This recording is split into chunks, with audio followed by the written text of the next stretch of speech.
نور کا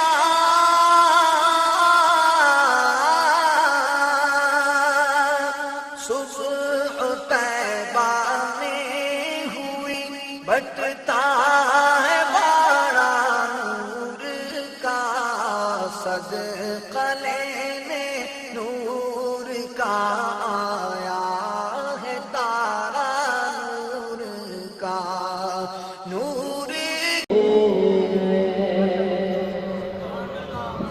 سنسنی کرنے لگا ہوں کہ آج سوشل میڈیا کا ہر بندہ موبائل اپنے پاس رکھ رہا ہے، جو کلک کسی کا اچھا لگتا ہے اسے آگے شیئر کر دیتا ہے۔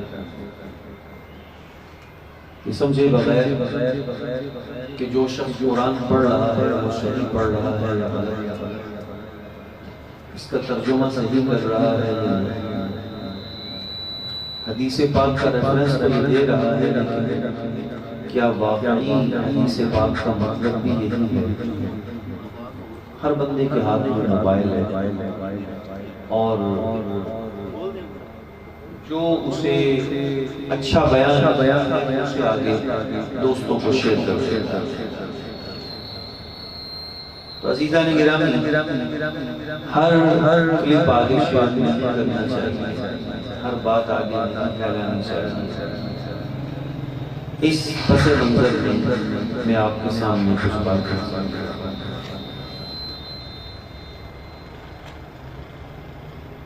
آج سے تقریباً 100 سال پہلے کا بات ہے، ہندوستان کا شہر امروہہ مسلمان اور ہندو اکٹھے رہتے ہیں۔ ایک ایسی جسے زمانہ غزالی زمان کے نام سے جانتا ہے، راضی زاران کے نام سے جانتا ہے۔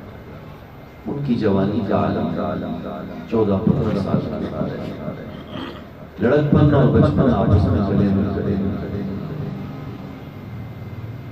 آپ سڑک سے گزرتے ہوئے دیکھا کہ ایک جگہ مجمع لگا ہے اور ایک شخص چیخ کے کوئی بات کرتا ہے۔ آپ قریب تشریف دیکھا کہ ایک ہندو پنڈت ہے جو مسلمانوں کو چیلنج کر کے کہہ رہا ہے کہ میرے سوال کا جواب دو۔ مسلمان بھی ہیں، ہندو بھی ہیں، سارے اس کی بات سن رہے ہیں۔ اس کا سوال کچھ اس طرح کرتا کہ مسلمانوں یہ بتاؤ تمہارے نبی نے آخری نماز کب پڑھی؟ تو مسلمانوں کی طرف سے عالم جواب دیتے ہوئے ہمارے آقا صلی اللہ علیہ وسلم نے اپنی زندگی آخری نماز آخر دم تک ادا کی۔ مولانا ریکارڈنگ اچھا چلو بہت شکریہ، ریکارڈنگ میرا کوئی دوست کوئی بھائی ریکارڈنگ میں معذرت خواہ ہوں، بڑے ادب سے بڑے احترام سے آپ کو معاذ کروں ریکارڈنگ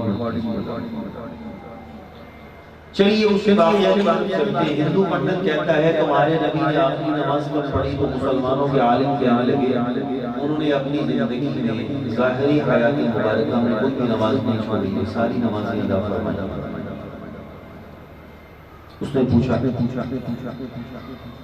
وہ نماز میں سورہ فاتحہ بھی پڑھتا؟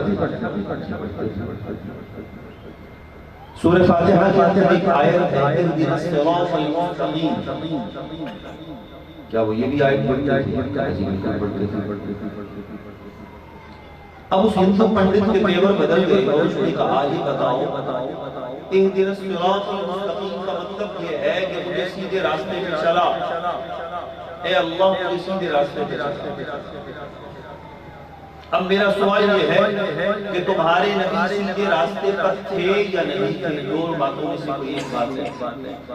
اگر کہو کہ سیدھے راستے پر تھے، صراط مستقیم پر تھے، تو پھر مانگتے کیوں تھے؟ جو شے پہلے سے موجود ہے اسے مانگنے کا کیا مطلب؟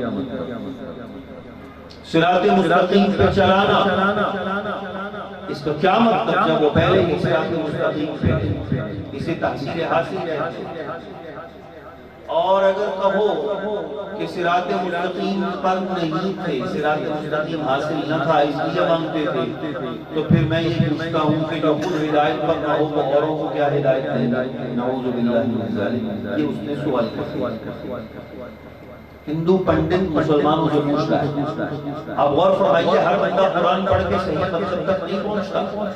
ہم بھی صراط مستقیم کی دعا مانگتے ہیں بابا، ہم اس لیے کہ ہم گناہگار لوگ ہیں، دنیا کے دھندوں میں پھنسے رہتے ہیں، کبھی کاروبار زندگی، کبھی دنیا کی رنگینیاں، دلچسپیاں، ہم اس میں کھو جاتے ہیں. رب سے دعا مانگتے ہیں، یا اللہ شیطان کے راستے سے بچانا، اپنے راستے پہ چلانا.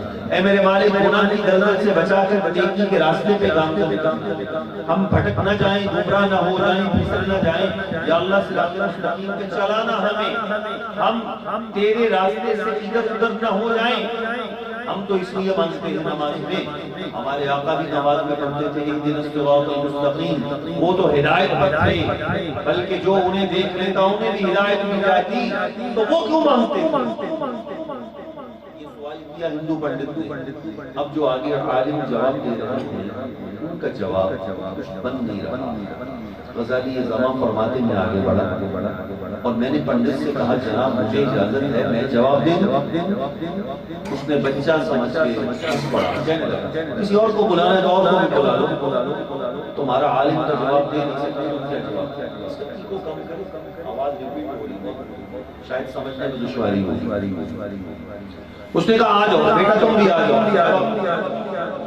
فرمایا پنڈت صاحب بات کہ پہلے یہ طے کرنا پڑے گا صراط مستقیم کہتے کسے ہیں، صراط مستقیم کسے کہتے ہیں، پہلے یہ طے کرنا پڑے گا صراط مستقیم ہے کیا. پنڈت نے کہا تمہاری کتاب ہے قرآن پڑھتے ہو، تم ہی بتاؤ صراط مستقیم کی ڈیفینیشن کیا ہے. آپ نے فرمایا صراط مستقیم وہ سیدھا راستہ ہے جو بندے کو اپنے رب سے ملا دے. کہا بالکل ایسے ہی. پنڈت کہتا ہے بالکل ایسے، وہ سیدھا راستہ جو بندے کو اپنے رب سے ملا دے وہ صراط مستقیم ہے، جس پہ چل کے انسان دائیں بائیں بھٹکنے سے بچ جائے، کھائیوں میں گرنے سے بچ جائے، سیدھے راستے پہ چلے اور اپنے مالک سے مل جائے.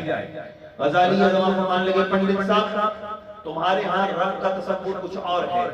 تمہارے ہاں تم جسے بھگوان کہتے ہو، ایشور کہتے ہو، جسے تم اپنا دیوتا کہتے ہو، تمہارے ہاں خدا کا تصور کچھ اور ہے. تمہارا خدا کیا ہوتا ہے؟ ایک مورتی کی شکل میں ہوتا ہے، ایک بت ہوتا ہے، وہ مندر میں رکھا ہے. تم گھر سے نکلتے ہو، چند قدم چلتے ہو، مندر پہنچتے ہو، تم یہ کہتے ہو کہ منش اپنے بھگوان سے مل گیا، بندہ اپنے خدا سے مل گیا. چونکہ تمہارا خدا ٹچیبل ہے، اسے چھوا جا سکتا ہے، اسے دیکھا جا سکتا ہے، اسے محسوس کیا جا سکتا ہے. تمہارا خدا تو اس طرح ہے جو ہر ایک دیکھ لیتا ہے، ہر ایک اٹھا لیتا ہے، پکڑ لیتا ہے. لہذا تم یہ کہہ سکتے ہو بندہ گھر سے چلا اور اپنے خدا کو مل گیا. کہا ایسے ہی ہے. پنڈت کہنے لگا ایسے ہی ہے. فرمایا ہمارا خدا وہ نہیں ہے جو نگاہوں میں سما جائے، ہمارا رب وہ نہیں ہے جو ٹچیبل ہو جسے کوئی چھو لے، ہمارا خدا بت نہیں ہے جسے آنکھوں سے دیکھا جا سکے، ہمارا خدا نگاہوں میں سما نہیں سکتا، ادراک میں آ نہیں سکتا، کسی کے احاطہ علم کے اندر اس کا قید نہیں کیا جا سکتا. ہمارا خدا لامحدود ہے، انلیمیٹڈ ہے. اس کی ذات، اس کی صفات، اس کے کمالات لامحدود ہیں. ہمارا رب کے بارے میں وہ تصور نہیں ہے. ہندو صاحب، پنڈت صاحب جو آپ خدا کو مانتے ہیں ہمارا وہ تصور نہیں ہے. آپ گھر سے نکلتے ہو، مندر پہنچتے ہو تو کہتے ہو رب سے مل گئے. ہم گھر سے نکلتے ہیں، مسجد جاتے ہیں، ہمارا خدا ایسا نہیں ہے جس کو ہم سامنے دیکھ لیں. وہ لامحدود ہے، لامحدود ہے، وہ لامحدود ہے. اس تک پہنچنے کے راستے بھی لامحدود ہیں، قرب کی منزلیں بھی لامحدود ہیں. چونکہ وہ خود لامحدود ہے، حدود میں آنے والا نہیں ہے، اس کی باؤنڈری نہیں ہے، اس کا احاطہ نہیں کیا جا سکتا، اس کی پیمائش نہیں کی جا سکتی، بتایا نہیں جا سکتا. وہ زمان و مکان میں مقید نہیں ہو سکتا، وہ زمان میں نہیں، مکان میں نہیں، وہ سب سے بڑا البرا ہے.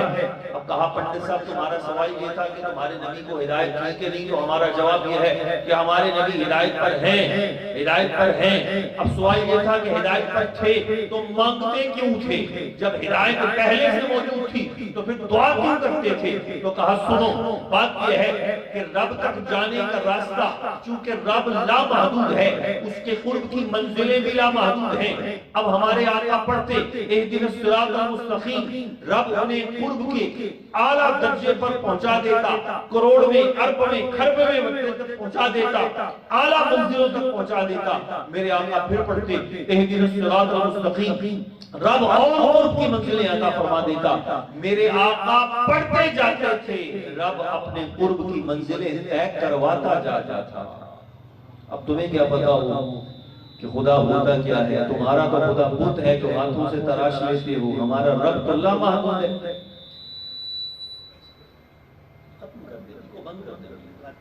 بند کر دیں, اس کی کوئی ضرورت نہیں ہے. وہ ناخوانی کے لیے, تلاوت کے لیے, یہ بات سمجھ نہیں آئی. تو میں عرض کر رہا ہوں کہ اللہ کریم لا محدود ہے, اس کی قرب کی منزلیں بھی لا محدود ہیں. یہ مثال میں نے ایگزامپل اس لیے دی ہے میرے عزیز کہ آج ہر بندہ قرآن پڑھ کے قرآن تک نہیں پہنچ سکتا. ہر بندہ دعویٰ کرتا ہے میرے پاس قرآن ہے, آؤ میں آپ کو قرآن تک لے کے چلتا ہوں. اب میں آپ کو ایک دو مثالیں اور دینا چاہتا ہوں. آپ نے میلاد کی خوشی میں محفل سجائی نا, اور قرآن تو کہتا ہے کوئی نعمت ملے تو خوش نہیں ہونا. لا تحسبوا علی ما فاتکم, میرے بزرگ بیٹھے ہیں, جوان بیٹھے ہیں, بچے بیٹھے ہیں, منتظمین محفل نے محفل سجائی, لائٹیں لگائیں, اتنا بہترین ساؤنڈ سسٹم لگایا, کارپٹ بچھائے, آپ کے لیے لنگر کا انتظام ہے, یہ سب کچھ کیا ہے. کیوں؟ یہ خوشی ہے ہمیں. بھئی چاؤ کس چیز کے چڑھ گئے تمہیں؟ خوش کس چیز پہ ہو؟ حضور کی تشریف لانے پر خوشی کر رہے ہیں جی, ہمیں اللہ نے بڑی نعمت دی. اب کوئی اٹھتا ہے کہتا ہے قرآن تو کہتا ہے نعمت ملے تو خوش نہیں ہونا, تم خوش ہو رہے ہو. قرآن کہتا ہے نعمت ملے تو خوش نہیں ہونا. آج تک تمہارے علماء نے بتایا نہیں, تمہارے علماء ایک ہی آیت پڑھتے ہیں, قل بفضل اللہ و برحمتہ فبذلک فلیفرحوا, اللہ کا فضل اور اس کی رحمت ملے تو خوشیاں منائیں. تم یہ آیتیں پڑھ پڑھ کے سناتے ہو, کہتے ہو یہ خوشیاں مناؤ, خوشیاں مناؤ. اللہ کہتا ہے خوشیاں مناؤ. یہ بھی تو قرآن ہے, 27واں پارہ ہے, سورہ حدید ہے. اللہ فرماتا ہے لا تحسبوا علی ما فاتکم, ایمان والو جو ملا نہیں اس کا غم نہیں کرو, ولا تفرحوا بما آتاکم, اور جو مل گیا اس کی خوشی نہ مناؤ. یہ بھی تو قرآن ہے, یہ بھی اللہ کا فرمان ہے, یہ بھی اسی قرآن کے اندر ہے جس میں پڑھ کے کہتے ہو خوشیاں مناؤ, اسی قرآن میں ہے خوشی نہ مناؤ. لا تحسبوا علی ما فاتکم, انسان کہتا ہے یار میری ڈیل رہ گئی, آئے ہائے ہائے, یہ ڈیل ہو جاتی نا تو مجھے اتنا پروفٹ ہو جاتا, یہ سودا میرا کینسل ہو گیا, کاش یہ سودا میں کر لیتا مجھے اتنا منافع ہو جاتا. تو قرآن نے کہا لا تحسبوا علی ما فاتکم, جو چیز ملی نہیں اس کا غم نہیں کرو, جو مقدر میں نہیں تھا وہ نہیں ملا. غم کھانے کا کوئی فائدہ نہیں ہے, غم کرنے سے وہ چیز تمہیں مل نہیں جائے گی. ایمان والو اللہ کی ذات پہ یقین کامل رکھو, جو نہیں ملا اس کا غم نہیں کرو. ولا تفرحوا بما آتاکم, اور جو اللہ نے تمہاری جھولی میں ڈال دیا اس پر خوش نہ ہو. یہ قرآن ہے, خوش نہیں ہونا. تم خوش ہوتے ہو, میلاد کی خوشیاں مناتے ہو, جی سرکار آ گئے, ہمیں نعمت مل گئی. ارے نعمت ملی ہے تو قرآن تو پڑھ. قرآن کہتا ہے نعمت ملے تو خوش نہیں ہونا, اور تم کہتے ہو خوش ہونا. اب میں نے آپ کو قرآن دو جگہ سے پڑھ کے سنایا, ایک جگہ پہ خوشیاں منائیں, ایک جگہ پہ خوشی نہ منائیں. ہمارا ایمان اس پہ بھی ہے, اس پہ بھی ہے. یہ بھی اللہ کا قرآن ہے, یہ بھی اللہ کا قرآن ہے, دونوں ہی اللہ کا فرمان ہے. اسے بھی مانتے ہیں, دل و جان سے مانتے ہیں, اسے بھی مانتے ہیں, دل و جان سے مانتے ہیں. میں آپ کو قرآن کی ایک دو مثالیں اور دینا چاہتا ہوں. میں روایتی خطیبوں کی طرح نعرے لگوانے کا شوقین نہیں ہوں, سبحان اللہ کہلوانے کی بھی مجھے تمنا نہیں ہے, داد و تحسین کی بھی مجھے کوئی خواہش نہیں ہے. کوئی بندہ بالکل آخر دم تک کبھی نہیں کہوں گا بھئی جھوم جھوم کے ہاتھ ہلا ہلا کے رقص کر کے کہو. کیوں کہو بھئی؟ قرآن و سنت کو سمجھیے, علم کو حاصل کیجیے, قرآن و سنت کے علم سے سینوں کو روشن کیجیے, تاکہ کل کلام کوئی بندہ آپ کے سامنے بات کرے تو آپ سینہ تان کے بات کر سکیں, آپ بات کر سکیں. قرآن و سنت کو سمجھنا. آج میں نے موبائل کی مثال ہی اسی لیے دی ہے, یہ جدید ٹیکنالوجی کا دور ہے, بوڑھا ہے, جوان ہے, بچہ ہے, مرد ہے, عورت ہے, کوئی بھی ہے, موبائل سب کے ہاتھ میں ہے. اور موبائل میں ہر بندہ اپنی مرضی کا بیان سنتا ہے, جس کا مقرر کا بیان اچھا لگتا ہے اس کو سن لیتا ہے, آگے دوستوں کو بھی شیئر کر دیتا ہے. پتہ ہی نہیں وہ قرآن ٹھیک پڑھ رہا ہے کہ غلط پڑھ رہا ہے, قرآن کا ترجمہ کیسے کر رہا ہے, مفہوم کیسے بیان کر رہا ہے. اب آپ کو میں نے دو ایگزامپل دے دی, ایک جگہ قرآن نے کہا خوشیاں مناؤ, ایک جگہ کا خوشیاں نہ مناؤ. آ جاؤ, آئیے قرآن پڑھتے ہیں. آج کوئی بندہ ہاتھ میں جھنڈا لے کے کھڑا ہوتا ہے, کہتا ہے مولوی یہ گلہ پیچھے نہیں جانا, یہ مولوی ڈرا ڈرا کے مار دیتے ہیں, اے مولوی کی گلہ نہیں بننی. کیوں جی؟